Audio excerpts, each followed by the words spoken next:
Welcome, everybody. I know some of you. My name is Sandy Gabbard. I'm an audiologist. I've been an audiologist for decades, probably more time than Emery has been alive, our audiology fellow. We wanted to have an opportunity to talk about new technology. I know we're all kind of restless, stuck at home, learning online, learning new things. And so we decided to make this available to people to see if they would like to know what's new and have questions for us. So welcome, everyone. We will have 4 audiologists on today: myself, Caleb Cronin, Julie Peterson, and Emery Bratton. And they will introduce themselves as they kind of take over. But let's go ahead and start. I want to start off by talking about what makes our organization different from other service providers. And I think the biggest difference is we are a nonprofit organization, and our mission is not simply to sell hearing aids. Our mission is to provide services, resources, and education to support the needs of individuals in our community who are deaf, hard of hearing, or communicatively challenged. And we are here to be not only a service provider, but also an educational resource. So I think that's very different than most people in our community. So why are we different? We, again, are trying to support gaps in service, needs in the community, and hopefully we have become a trusting organization to know that we are a center of excellence. We keep on top of all the latest technology options, and we are here to support the community through education and service. So we are here today because there is a huge need for support for people that are hard of hearing or deaf in our communities. And I think the most striking demonstration of why we need to do a better job of supporting our communities is less than 25% of people who need treatment for hearing loss are receiving help. That's partly because people are not reaching out for support. So there are many barriers that include access, educational resources, that include there's stigmas sometimes to asking for help. Sometimes there is a problem trusting that hearing aids can be helpful, or that the service provided is healthcare and not just sales.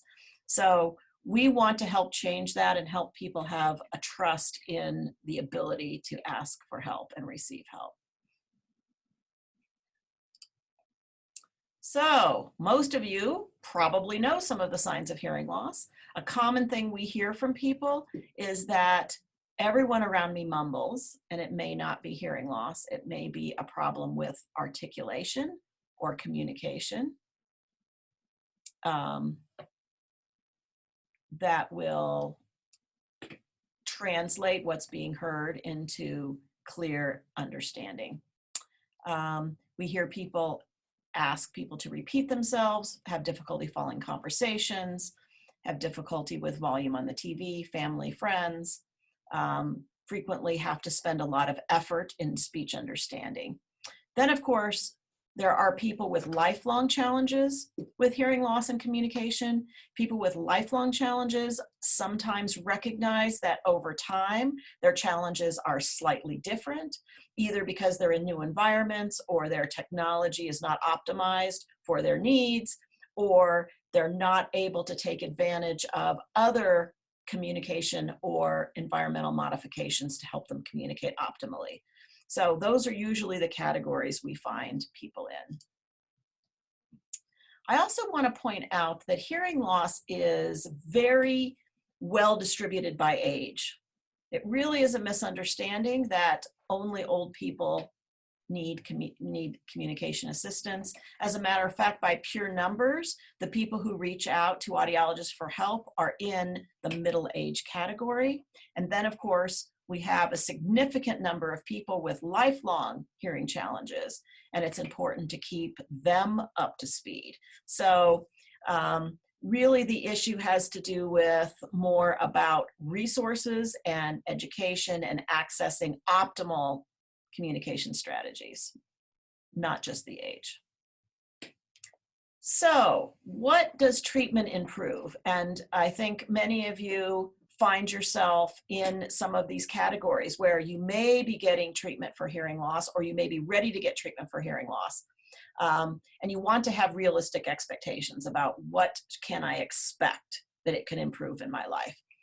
I think obviously group social interactions are something that people often point out as being their biggest challenge, hearing clarity and background noise, but there also are issues that have to do with social emotional comfort or confidence, ease of communication. Sometimes you're putting so much effort into understanding and getting a clear signal, it's very difficult to put a lot of energy, cognitive energy, into responding and processing what's being heard.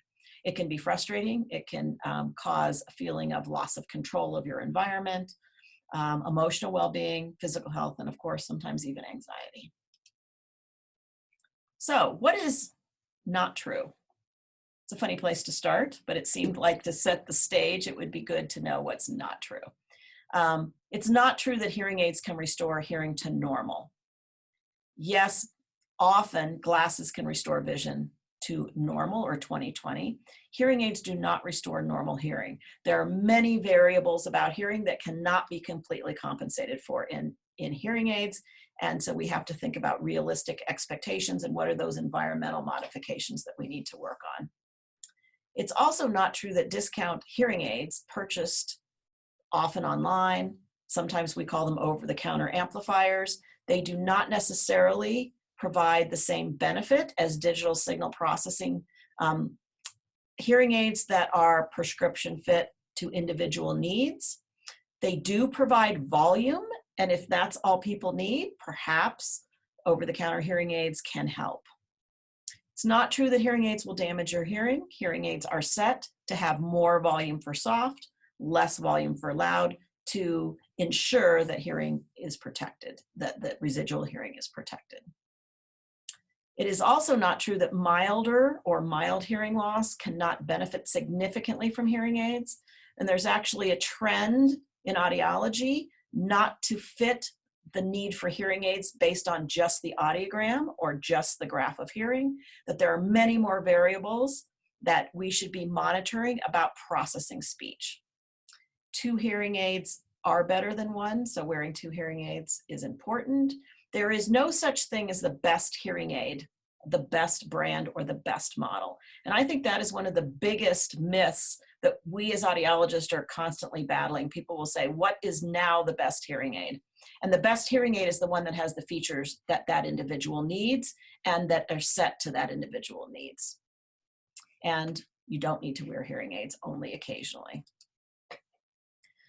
So the impact of hearing loss, and I think this is a really important concept to think about, is untreated hearing loss. And this is particularly for people that rely on listening and speaking to communicate. Untreated hearing loss for people that use sign language does not have the same risk of isolation, cognitive decline, dementia.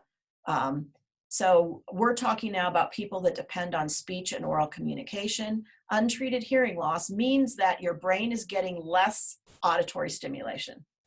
And when your brain gets significantly less auditory stimulation, even if it's just incidental listening, the things that happen around you, even if you feel you can communicate one-on-one when someone's close to you, when you're missing things around you, your brain is stimulated less and can get a little bit lazy, or we get the impact of auditory deprivation.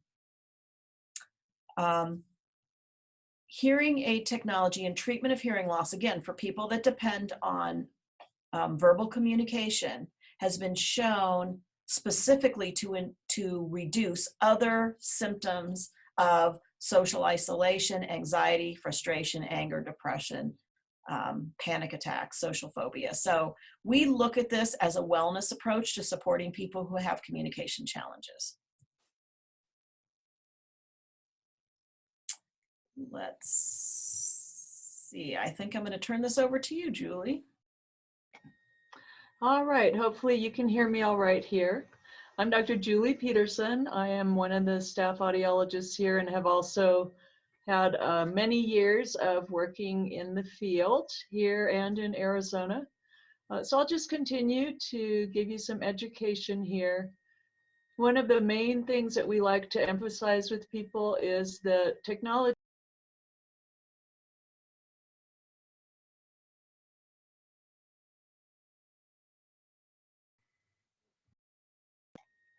Let me try that again. All right, there we go. So technology is just a piece of being successful. With hearing aids, you really need support from professionals who are comfortable working with those different pieces of technology and really know how the different pieces interact. It's really important to include all of your communication partners that you routinely communicate with in the visits to the audiologist, for example, so that they also can learn communication strategies and understand what the person with hearing loss is going through, because many people don't realize what a challenge it is. And learning new communication strategies, being able to kind of advocate for yourself in various communication situations is going to be really critical, which also includes taking control of a listening situation, for example, and advocating for various needs, whether that is turning the lighting up or having somebody turn off some noisy equipment. All right, next slide, please. Okay, and here are some tips for being successful.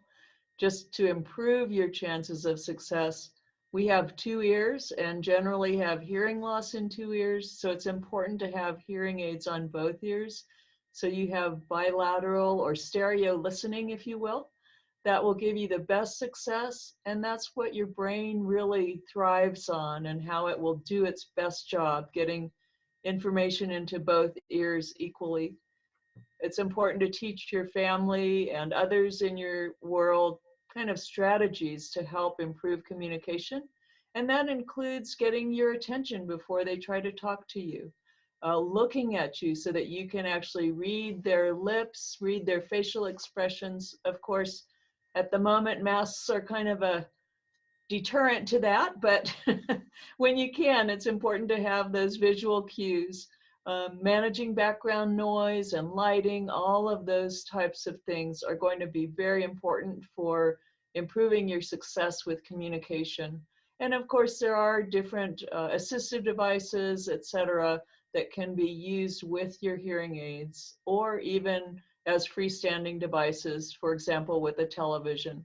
All right, next slide, please. So let me review the anatomy of the ear a little bit. You can see the outer ear portion on this screen goes up to your eardrum. So that's your ear canal. Sometimes people do have hearing loss related to their ear canal being blocked with wax, for example. And that's something your audiologist will look at every time you come in for an evaluation, because it's a fairly simple thing to address, whether your audiologist takes care of that or whether it needs to be a referral to your primary care physician, for example. If something's a little more complicated than we can handle in the office. And then in the middle ear, that's where you have the three little bones in your ear, and they move kind of like a piston does to transfer the sound from your eardrum to your nerve of hearing. In the middle ear, you can have problems with fluid building up because of an ear infection. Sometimes there are problems with the little bones in the middle ear. Again, a comprehensive hearing evaluation will help us determine if there's a problem there. And if we find that, then of course we will refer you on to the appropriate physician, whether it's your primary care physician or an ear, nose, and throat doctor. And then the inner ear is where you have the organ of hearing and the organ of balance. And then the nerve that goes up to your brain, carrying the signal to your brain. So that is where we typically see damage with hearing loss that we work with. And there can be a variety of features, or not features, I should say, a variety of causes for that, but often it's simply related to aging and how our whole body kind of can wear out, if you will, as we get older. But again, that's where a comprehensive evaluation will help us determine what possibly the causes of your hearing loss, certainly the type of hearing loss you have, and what will be the best approach to help treat that hearing loss for you. Next slide, please. You may not be aware, but the inner ear, or the organ of hearing, that snail-shaped portion we saw on the previous slide, is quite a complex piece of anatomy. Within that little organ of hearing, the snail-shaped cochlea, you have many of the hair cells that we often talk about at our evaluations, and the other different features in that organ that can either be damaged or somehow not be functioning appropriately. So when you look at this organ of Corti, it's quite a complex organ that includes the little hair cells, or the stereocilia that we talk about. And then the shearing force, if you see on the graph there, the arrows and the shearing force, what happens is that piece of membrane will move back and forth as the fluid in your inner ear moves. And that's kind of what moves those hair cells, and they are kind of like little light switches, if you will. They go on and off and will send the electrical signal to your brain, and your brain recognizes that as sound. Next slide, please. And this is just to show you what the actual hair cells look like. We have about 12,000 outer hair cells, about 3,000 inner hair cells in each ear, and that's all we get for our whole life. So once they are damaged, we can't get them back at this point, and that's why protecting our hearing throughout our lifetime is very important. You can see the normal hair cells there on the left of your screen, and the damaged hair cells on the right. Once those hair cells are damaged, there's no way to send that signal to your brain. There are no little switches that can send that electrical signal to your brain to say, hey, I'm hearing a bird singing, for example. So it is critical to take care of our hearing throughout our lifetime, simply because it is the organ is such a fragile one, and we don't have unlimited supply of hair cells to send that signal to our brain. Next slide, please. And this again will give you an idea of the complexity of our auditory system. So it's not just that our ears are hearing. Our ears simply collect the sound and then send it up to the brain, because we actually are hearing with our brain. But it's not a straight shot either. That signal has to go through some various different stations, if you will, on its way up to the brain where we hear. And there are things that can go wrong along that pathway. So it's important to know that hearing is a very complex type of sense. And there are lots of different areas that might get damaged or cause problems, whether that means that hearing speech and noise becomes a problem, or understanding certain types of sounds becomes a problem. That's all part of the auditory system and how it functions. When we look at hearing loss here and do an evaluation, we are testing to see kind of what is that organ at the end, or that cochlea in the inner ear, how is it doing? Is it transferring that sound well to your brain? And can we help it if it needs help? Are we able to provide benefit with hearing aids or other types of amplification, or in the event that someone has a very severe hearing loss and it's appropriate, would a cochlear implant help them? So we take all of that into consideration and think about how does that whole system function, and what can we do to help optimize your success with that. Next slide, please. And just a quick review of the audiogram. So This graph gives us an idea of what your hearing is like for different pitches or frequencies. If you think about like a piano keyboard going from low to high, from the left to the right, and then the loudness of the sounds that we present go from a very, very soft range up to a very loud range. And you can see in the middle, the blue banana, if you will, the speech banana that has many of the different speech sounds that are important for understanding speech. We try to look at that to help gauge how much are you missing with your hearing loss? How many of those speech sounds are out of your range of hearing? And can we help get them back into your range of hearing with amplification, with hearing aids? As you can see, there's a wide variety of how we might classify hearing loss, and it will vary from person to person and even from ear to ear. So don't let those labels kind of keep you from seeing us or set your mind in a certain direction, because labels are not the whole picture. We take into account all of your communication strategies and your different pressures on your listening. Are you in a high listening environment, or what is your lifestyle like, to help really guide you to find the best solution for you. All right, and I think we're going to pass this on. I'll pass this on to Dr. Caleb Cronin to pursue the rest of this. Thank you, Dr. Peterson. That was really great. Just to give you a little bit of background about me as a professional, I did conduct research on advanced hearing aid signal processing at the University of Colorado.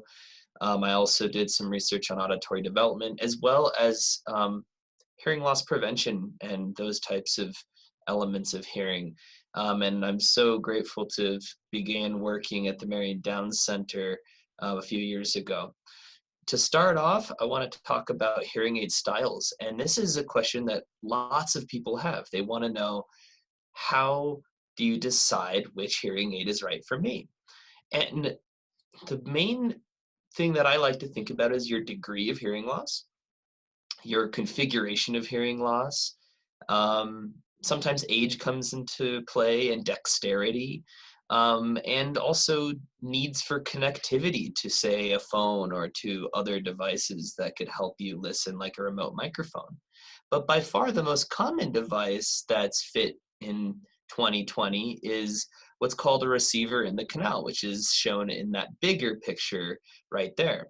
And what's beautiful about this device is that the tips you can see there have some holes in them. So if you have relatively good low pitch hearing, sounds can come in naturally, while the higher pitches can be amplified. And that produces such an organic, clean, and natural sound that people really seem to like if they have a classic sloping hearing loss. On the other hand, if you want maximum discreteness, you can go with a more invisible the hearing aid, or if you have profound hearing loss or very severe hearing loss, a behind the ear with an ear mold piece is also a very good option. Next slide, please. What I love to mention to patients is that, we really don't think about the outside of the hearing aid as much as we think about the inside. And what are we spending as a consumer, or as a research and development team, or as a researcher, what are we trying to innovate? Well, occasionally we change the hardware on a hearing aid, but it's really the coding, the digital signal processing, the algorithms of a hearing aid that make it special, that make it magical, and that make it a extremely advanced device. So I guess the take-home message for the next few slides is it's what's on the inside that really counts. Next slide. There's digital signal processing, and what that really means is, what is the computer doing to the incoming sound? Back in the day, many, many years ago, hearing aids really just boosted up sounds. But now what makes hearing aids so much more advanced is how they adjust that sound, how they manipulate that sound. So for example, I think Dr. Gabbard mentioned this in the beginning, but if a soft sound comes in, the hearing aid's going to give that sound a lot of boost. Whereas if a really loud sound comes in, it might only give it a tiny boost, or it might actually even bring down that sound. There's also algorithms to take a very, very high pitched sound that your ear may not even have the ability to hear and lower that. I like to think of this as kind of like a copy and paste of information. So if you have the highest note on a piano and you play it an octave lower, this frequency lowering or frequency compression is a really helpful strategy for a lot of people. Probably the biggest, most asked about feature is directional microphones, which can help noise reduction. And these hearing aids that have multiple microphones can decide where sounds are coming from in space. A lot of times, sounds that are behind you are not as important as sounds in front of you. And in order to help somebody in a really noisy place like a restaurant or a party, the hearing aids may decide to boost up sounds coming from one direction than another. And that can greatly enhance people's ability to understand speech in the presence of significant background noise. And something that's been around for a while but is still very relevant is program memory options. So one example that's really great for this is maybe you're in a car and you a lot and you want to be able to hear sounds from behind you, or maybe you work around machines a lot and you want a program that really is extremely aggressive about how it gets rid of steady state noise from machines. And another one is music. Music, we really want to process almost in a lot of ways, the opposite is the way we want to process speech.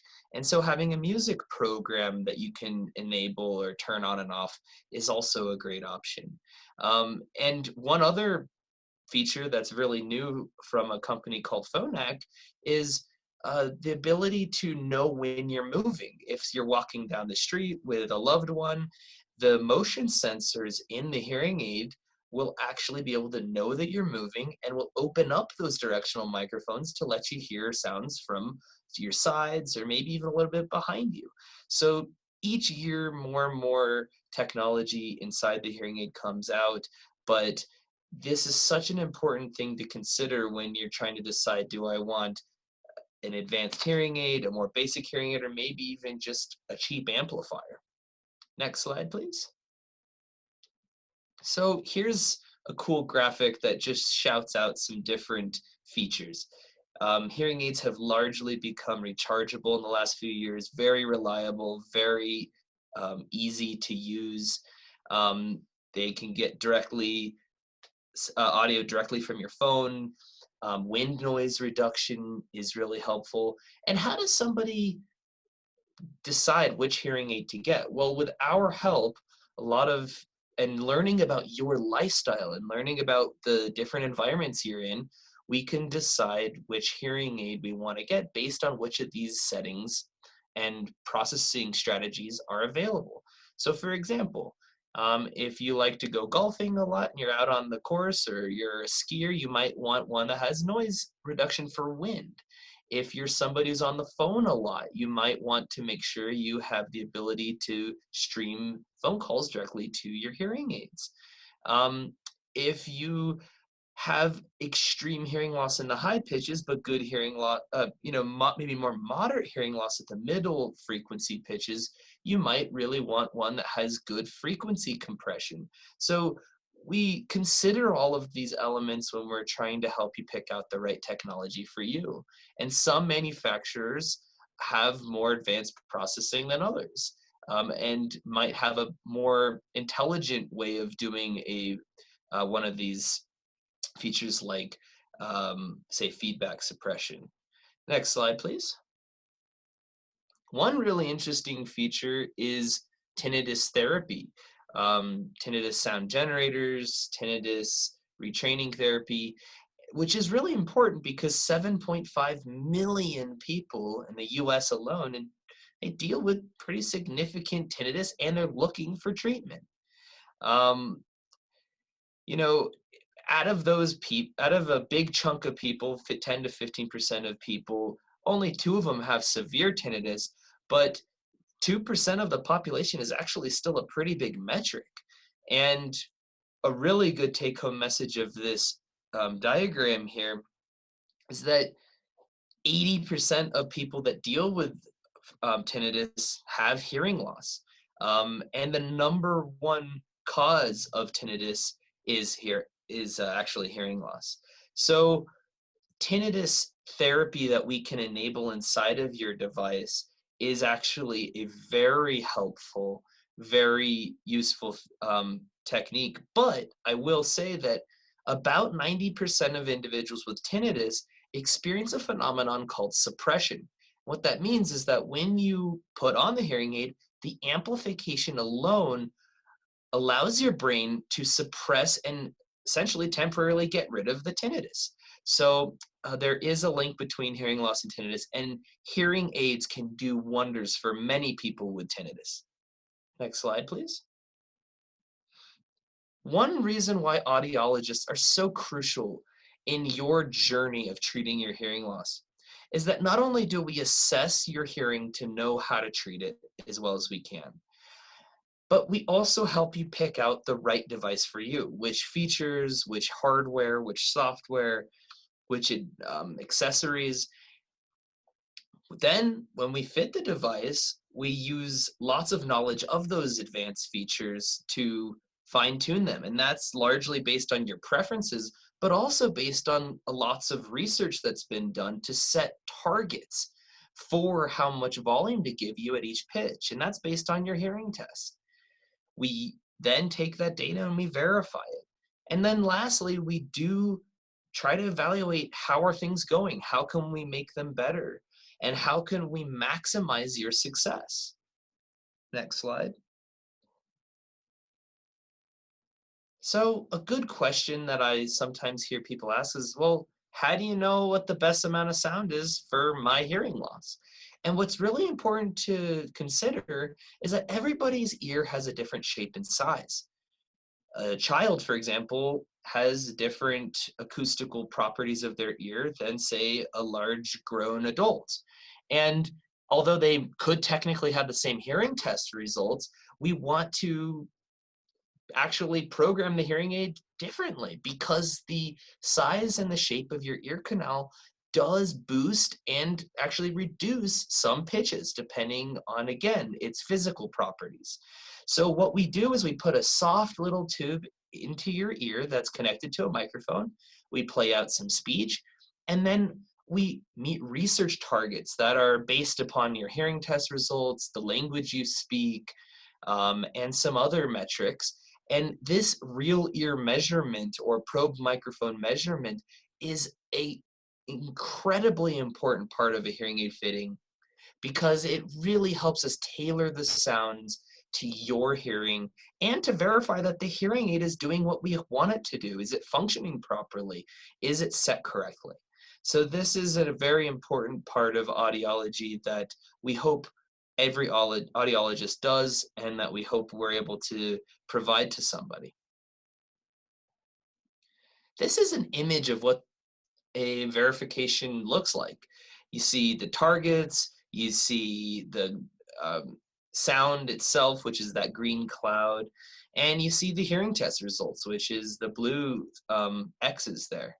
So we are able to get real data, real scientific information, and we're able to adjust what the computer is providing you. Because its first guess can be pretty good, but a lot of times people's ear canal boosts up a certain pitch that maybe we might want to bring down.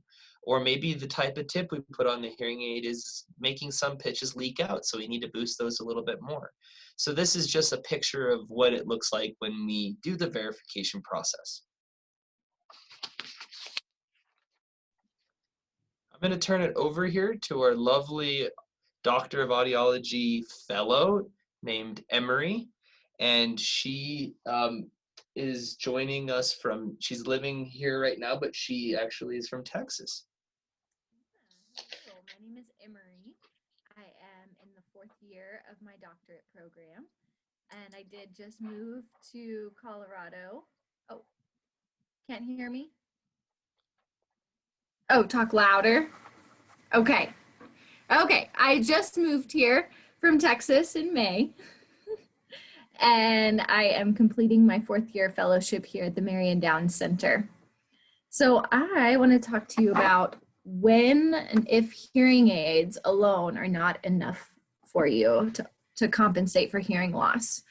So one of the recommendations that we would ask of you is to join our oral rehabilitation classes. We host these here at the Marion Down Center typically. We haven't been now due to COVID. Hopefully we'll get that started back when it's safe. But these are classes where you could come and you could bring your significant other or your primary communication partners to learn strategies to communicate more effectively together, as well as reviewing use and care of your devices and how to make those work best for you. There's some accessories that you could use along with the hearing aids that would stream sound and speech directly to the hearing aids. So these are devices you could place in the middle of a table out at a restaurant or give to a speaker in an auditorium to stream that speech directly from the speaker to the hearing aids. These are called assistive listening devices. Most cell phones now also have a feature where you can connect the hearing aids via Bluetooth to the cell phone and use the cell phone as a remote microphone. So you can use they call it a live listen feature, where someone could hold your cell phone, talk into it, and it would stream that sound through the hearing aids. If all of that is not enough, if you have profound hearing loss and our communication strategies and accessories and hearing aids are not successful, we could look at implantable devices. These would be like a cochlear implant or a bone anchored hearing aid. Next slide, please. So how these remote microphones help is, as I mentioned before, they bring that sound, that speech directly to your ears. So that eliminates the difficulty of background noise, minimizes the barrier of having distance between you and a speaker, such as an auditorium or a classroom situation. That speaker can wear a microphone, and no matter, if you're 30 feet away, you don't have to worry about that distance interfering. Minimizing competing noise, so background noise, road noise. We can use this in the car where if someone's sitting in the back seat, the driver can have a microphone on to overcome that road noise. Or elimination of the reverberation in a large room, such as an auditorium or a museum. If you're at a museum with a partner, they can have a remote microphone on, and they could be not only on the other side of the museum, but there might be some noise in there that you're able to overcome. And these devices are compatible with hearing aids as well as cochlear implants and headsets. So if you have one hearing aid and one cochlear implant, we can get a device that would stream speech to both of those, both the hearing aid and the cochlear implant. Next slide, please.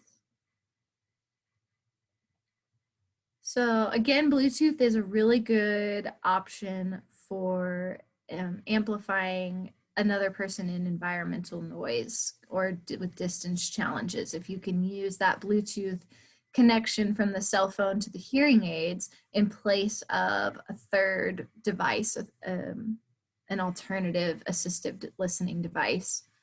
Telecoil is an inexpensive option that's often installed in public places such as museums, bus stops, train stations.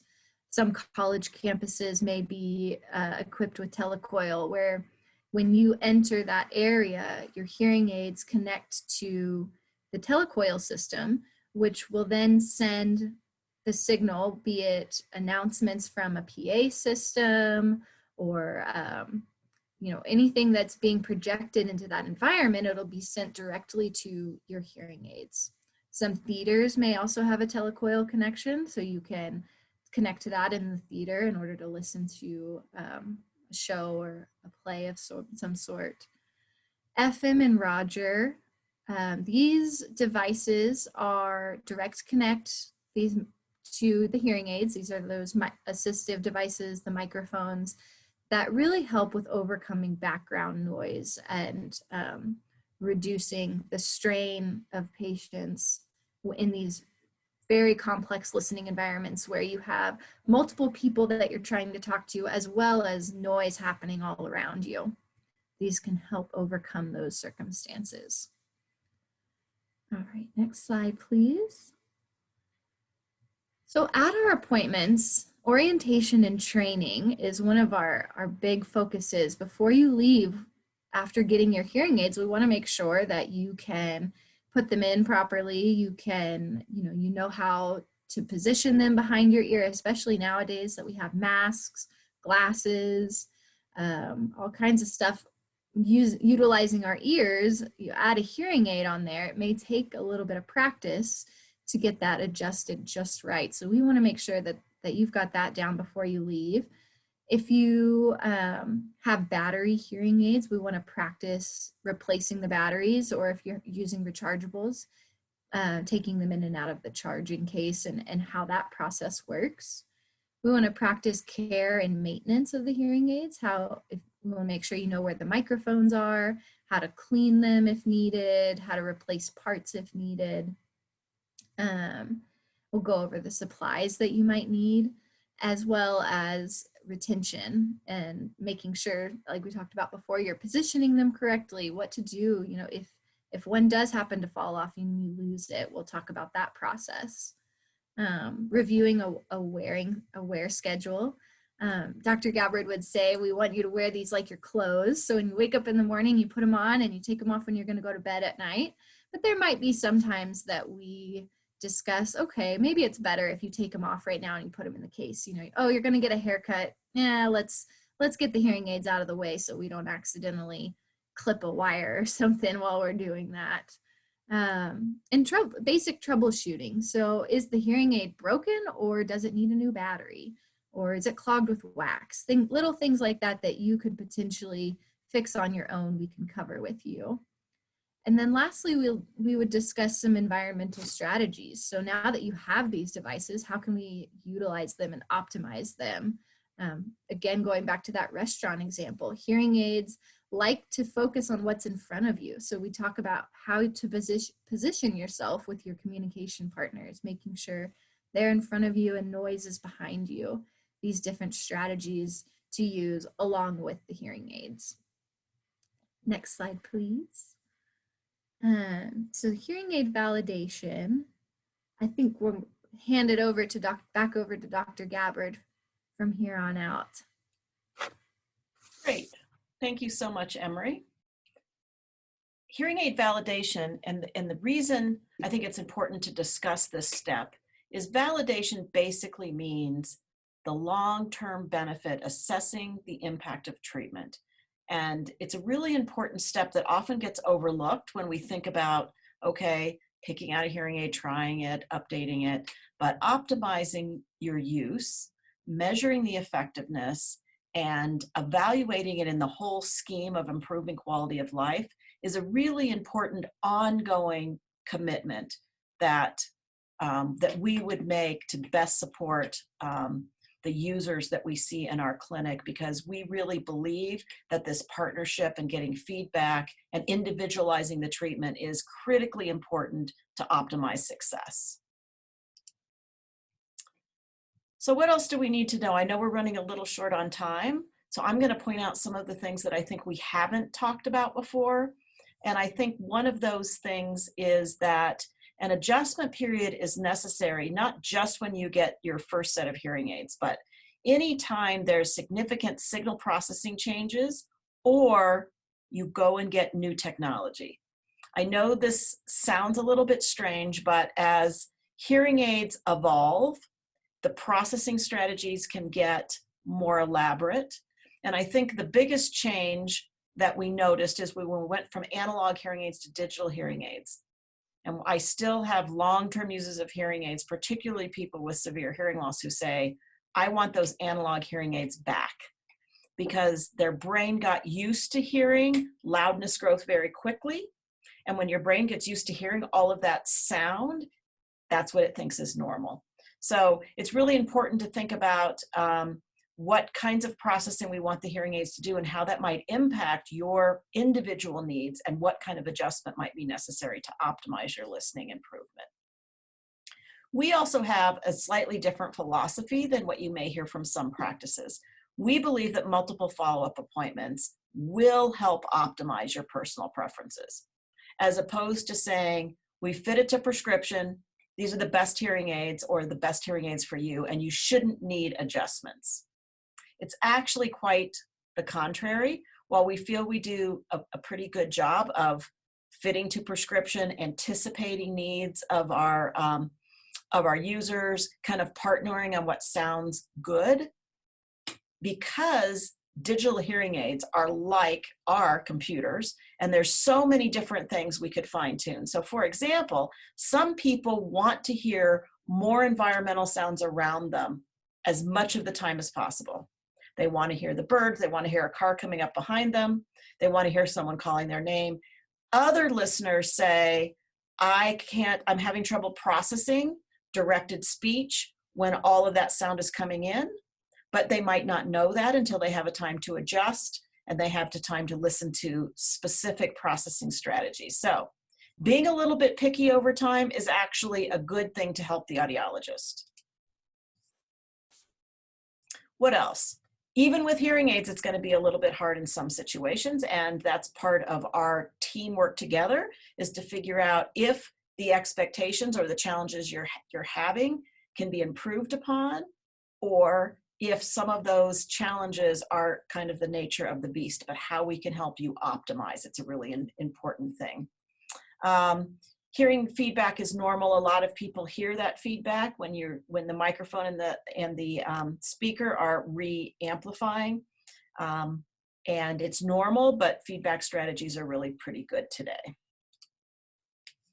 And I would say the biggest expectation is the ultimate success with amplification is more dependent upon the quality of the services provided by the audiologist and the teamwork with the user. Again, that kind of goes back to what I said about expectations, listening environment, exactly personal preferences in those environments, what kind of listening strategy their brain has gotten used to hearing, and how we can optimize that. So this didactic back and forth is probably the most important variable, not the specific hearing aid that's selected, but more about how we're working together. And then finally, I always get the question, what's new? What should I be looking for? And I want to give a little shout out to Phonak. They have introduced a new hearing aid in the past few weeks that optimizes Bluetooth connectivity. And I would say this is the biggest surprise to some of our new hearing aid users, is that they are going to love the direct connect to Bluetooth. And the direct connect to Bluetooth can be Bluetooth to multiple devices. And now in the time of being at home and connecting like we are remotely, it's really important that you have the ability to Bluetooth potentially even to multiple things at the same time. This has not been possible until very, very recently. In the past, you have to connect to a specific phone. And if you go and try and connect to something else, you have to disconnect from that phone and go connect to something else. The new line that's been introduced specifically by Phonak, and others may come at some point, allows you to be simultaneously connected. So for example, I had someone I was working with, and he did most of his work on his computer, but he needed to be available on his cell phone for urgent messages and urgent issues that come up in his workplace. So he needed to be able to hear the phone even if he was connected to the computer.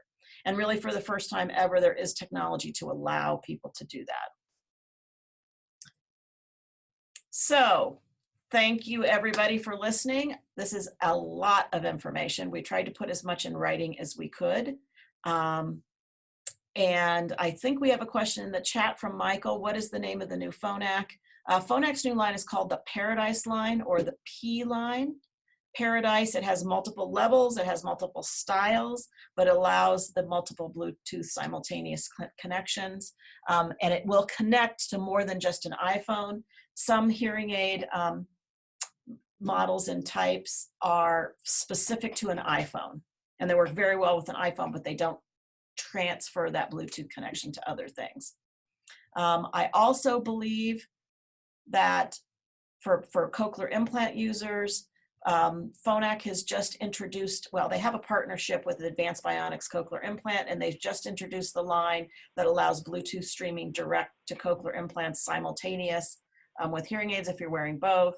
And the technology in the implant comes from Phonak, including the Roger technology. So that is also something else. It's so new. I think I just got an email yesterday about that. So we're learning in real time about some of the things, some of the advanced features in some of these hearing aids. Are you taking questions, Cindy? Yes, now's the time. Oh, I don't have any questions. No, sorry. I know you, Michael. I would be shocked. Is the Paradise supersede the Marvel, or whatever it was called, the Marvel? Yeah, the Marvel was the first line of direct to Bluetooth technology in anything outside of an iPhone. And they have now updated the Marvel technology to the Paradise line. Now you can still get Marvel. Marvel is not obsolete by any stretch. We still support Marvel. It will be supported for a long time to come. But the Paradise line has updated several features. And I think the biggest of which is the Bluetooth, but they also have updated the sophistication of some of the speech enhancement strategies as well. It's a new platform for them. Okay. Does it have a built-in FM receiver?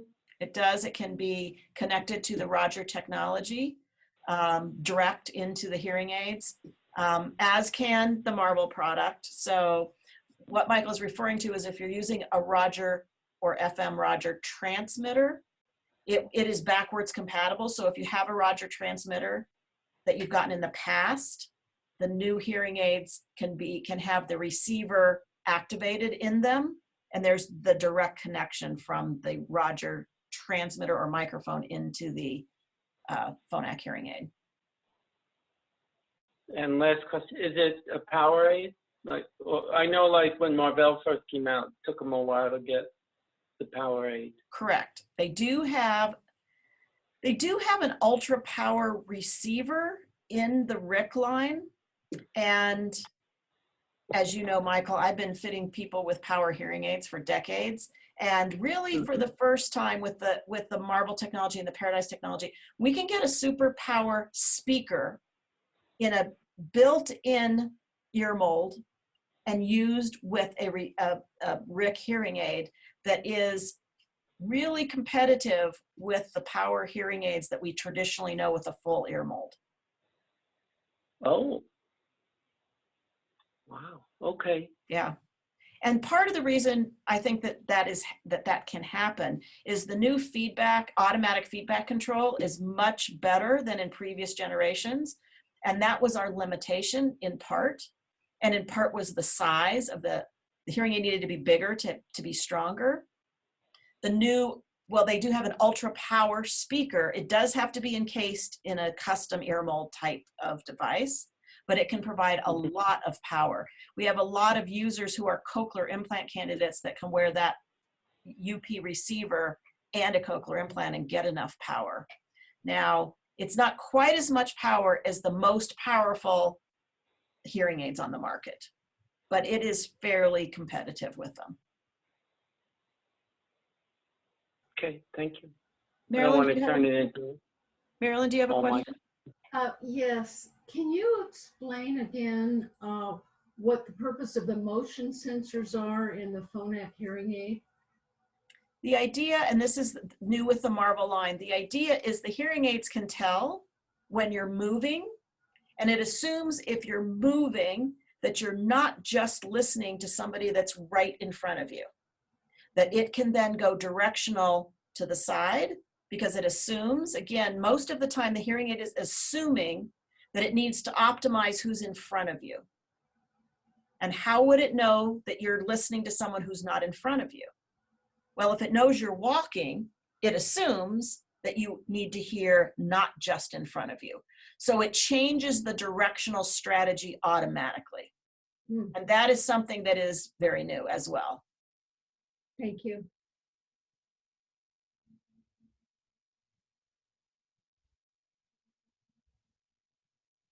Do my colleagues have anything to add that you think we have not included? I'll just make a comment that in this time when people are wearing masks all the time, research has shown how wearing masks can impact the speech of the person talking.